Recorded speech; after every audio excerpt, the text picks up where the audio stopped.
뭐 경제 지표는 딱히 말씀드릴 건 없을 것 같아요. 지금 경제 지표가 나와서. 자, 어쨌든 지금 보시면 연속 실업수당 청구 건수가 예상보다 조금 늘었습니다. 예, 조금 늘었다라는 거, 고용이 생각보다 안 좋다라는 것도 나왔고요.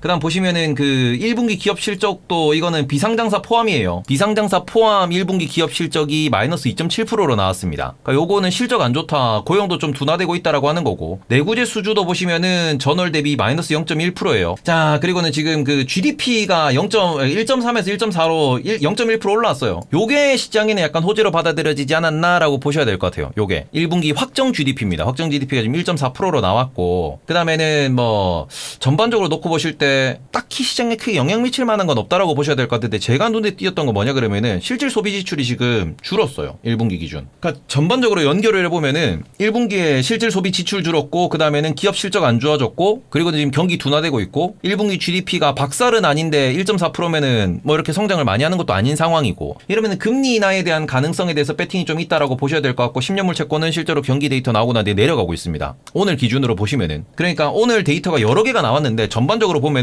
생각보다 경기 안 좋네요. 경기 안 좋네. 생각보다. 그리고는 지금 도매 재고 같은 경우에도 이게 0.6%입니다. 전월 대비. 재고가 늘었다라고 이야기를 하는 거죠. 재고가 늘었다. 그 지금 여기다가 추가적으로 보시면은 미국에서 지금 나오는 뉴스들이 있습니다. 이것도 뭐 들으신 분들 계실 텐데 다시 한번 정리해서 말씀을 드려보면은, 지금 미국에서 당장 7월 달에 7월 초가 아마존 세일일 거예요. 미국에 계신 분들이나 아마존 쓰시는 분들은 요것도 한번 활용해 보시면 좋을 것 같은데, 아마존에서 프라임데이를 합니다. 근데 아마존 프라임데이는 할인을 꽤 많이 하는 거기 때문에 과거 우리가 블랙 프라이데이 얘기했던 그건데, 요거를 어찌 보면 이제 코로나 이후로 사람들이 인터넷 쇼핑을 많이 하니까 아주 그냥 온라인에서는 자주 하지. 그러니까 이게 과거에는 블랙 프라이데이를 연에 한 번밖에 못했던 이유가 재고를 확보하고 그거를 이제 오프라인 매장에 깔아야 되고, 그리고는 그런데 이제 인원도 투입을 해야 되다 보니까 행사를 1년에 한 번 하는 것도 되게 이제 약간 그 길을 모아서 해야 되는 그런 행사였는데, 이제는 다들 물류센터가 만들어져 있고 온라인 배송이 일상화돼 있다 보니까 아마존 프라임데이가 올해 벌써 3번째래요.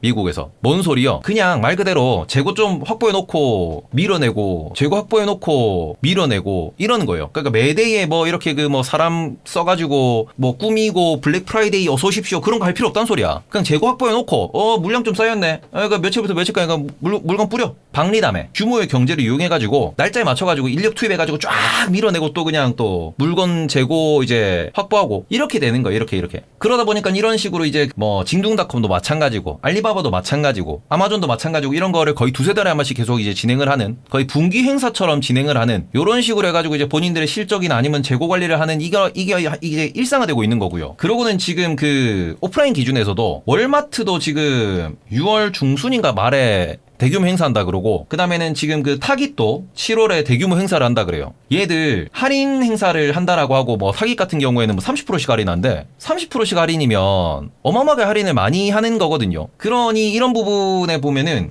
지금 그 시장에서는 뭔가 유통업체에서부터 이제 디플레이션 얘기가 나온다라는 언급이 될 만큼 지금 시장에서는 할인 판매, 할인 행사 이런 거를 많이 좀 찾아볼 수 있는 상황이고, 그러는 경기 데이터도 확실히 최근에 안 좋아지는 경기 데이터가 누적되고 있다. 그러니까 금리 인하를 정말로 해야 되지 않겠냐, 이러한 논리가 자꾸자꾸 튀어나온다라고 보셔야 될 것 같고, 실제로 이제 우리가 체감하기에도 경기가 생각보다 안 좋다라고 이제 미국에서도 얘기가 나오다 보니까 생각보다 안 좋다. 그러니까 이런 부분에 있어가지고 좀 언급이 나오고 있다라고 보셔야 될 것 같고, 그리고는 추가적으로 지금 요거는 미국 내에서 어찌 보면 약간 그 정치적인 부분에서 언급이 되는 건데, 바이든이랑 트럼프랑 제가 아까 이것도 잠깐 보여드렸었는데 어디 갔냐, 지금 미국에서 대선 이슈 관련돼가지고 어떤 이슈가 지금 본인들의 의사결정, 본인들의 투표에 영향을 많이 미치냐라고 하니까 제일 높은 게 결국에는 인플레이션이다 이거예요. 결국에는. 그러면은 요거를 잡아야 바이든이 재선을 할 수 있다라는 거잖아. 근데 지금 다른 부분은 결국 뭐 이런저런 영향을 미치긴 하지만 항상 있던 거고, 지금 이번 대선에 매우 중요하게 작동을 하는 건 뭐냐 그러면은 결국 인플레이션이 가장 큰 이슈가 될 거다라고 하는 겁니다. 내일 뭐 토론에서도 이 얘기가 나올 수밖에 없는 거고, 결국 트럼프가 이걸로 공격을 할 거예요. 그럼 바이든도 또 방어해야지. 야, 네가 그 돈 찍어줘가지고 네가 돈 풀어가지고 그런 거 아니야 하면서 서로 막 싸울 거야. 근데 아무튼 이 부분에 놓고 보시면은 이민 같은 경우에는 이거는 아무래도 트럼프가 우세할 수밖에 없어요. 이거는 바이든도 뭐 이민자 정책에 대해서 최근에는 좀 돌아서는 모습을 보이긴 했지만, 이민자 정책에 대해서는 그 트럼프만큼 있기 때문에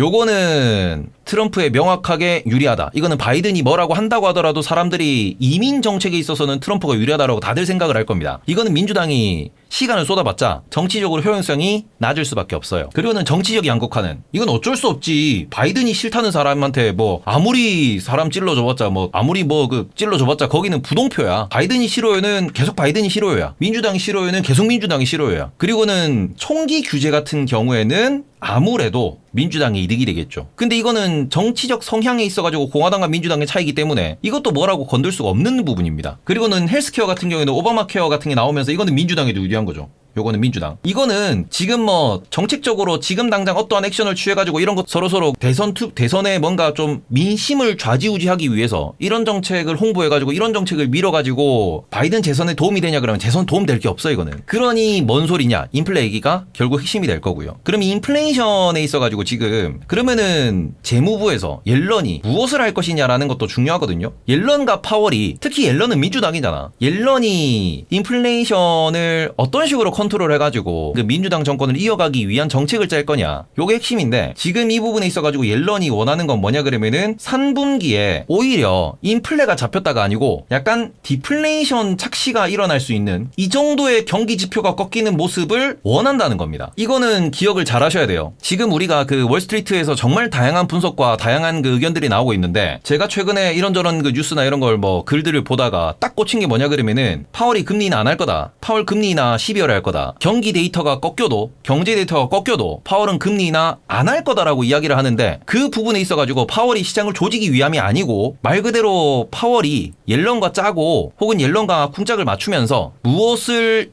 가져오기 위해서 말 그대로 경기가 인플레이션이 잡혔다. 인플레이션이 쭉쭉쭉쭉 내려간다라는 거를 오히려 유도하기 위해서 그런 것들에 대한 뭔가 시장 심리를 만들기 위해서 그러면 인플레가 요렇게 내려가는 게 아니고 요렇게 내려와줘야 된다라는 거죠. 요거를 설계하고 있다라는 이야기를 트위터에서 그러니까 많은 사람은 아니고 몇몇 사람들이 하더라고요. 그래서 이렇게 되면은 오히려 금리 인하에 대한 뭔가 그 트러블이 주식시장 기준에서는 좀 날 수 있고 대선 직전에 그리고는 실물 경제 지표 기준으로는 오히려 디플레이션 착시가 나올 수 있는 그런 데이터가 3분기에 나올 수 있다. 3분기라 하면 7, 8, 9월 그러고 난 뒤에 그러면서 이제 뭐 완전히 디플레이션을 빠지는 건 아니다. 뭘로 조절할 건데라고 하면은 그거를 재무부의 채권 발행과 재무부의 뭔가 그 정책적인 이렇게 그 돈 풀기로 경기 박살은 막는 거고 금리는 안 낮출 거다. 요런 이야기를 좀 그 많이들 좀 끄덕끄덕 하는 것 같더라고요. 도대체 지금 그 연준이 왜 이렇게 그 세게 얘기하냐. 파월도 금리 인하를 입에 못 담는 건 알겠어. 근데 이제 계속해서 세게 얘기하고 있고 더 많은 데이터를 봐야 된다라고 이야기하고 있는데 그 더 많은 데이터에 녹아있는 그 베이스도 어느 정도 보면은 그 파월도 얘기하는 그 논리를 보면은 결국에는 옐런이 돈을 풀면서 그러니까 미국 정부가 이끌고 가는 그러한 그 디자인에 경제적 디자인에 연준이 보조를 맞추는 그런 형태로 가고 있기 때문에 이렇게 되면서 3분기 디플레이션 착시가 유발이 되면 요때 증시가 어느 정도 약간 박스권 조정은 있을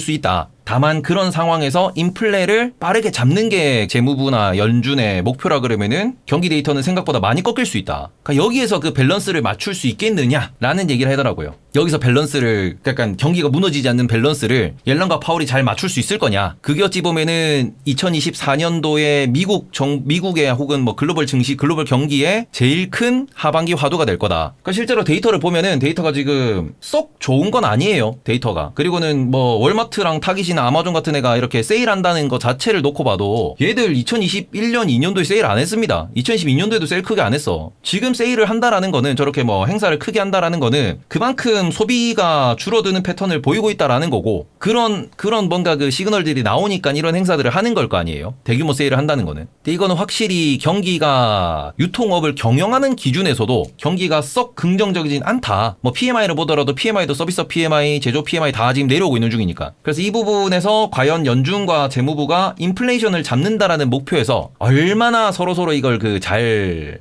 박자를 맞춰 나갈 거냐. 이게 하반기의 핵심이 된다라는 이야기를 꽤나 많이 하고 있습니다. 그러니까 요거는 우리도 이제 경기 데이터가 생각보다 좀 더 꺾이더라도 연준과 옐런이 생각하는 뭐 끌고 가고자 하는 그러니까 이건 연준보다는 옐런의 생각이겠죠. 민주당과 현 재무부의 생각이라고 보실 수 있을 것 같은데 옐런도 트럼프 들어오면 옐런도 잘리잖아.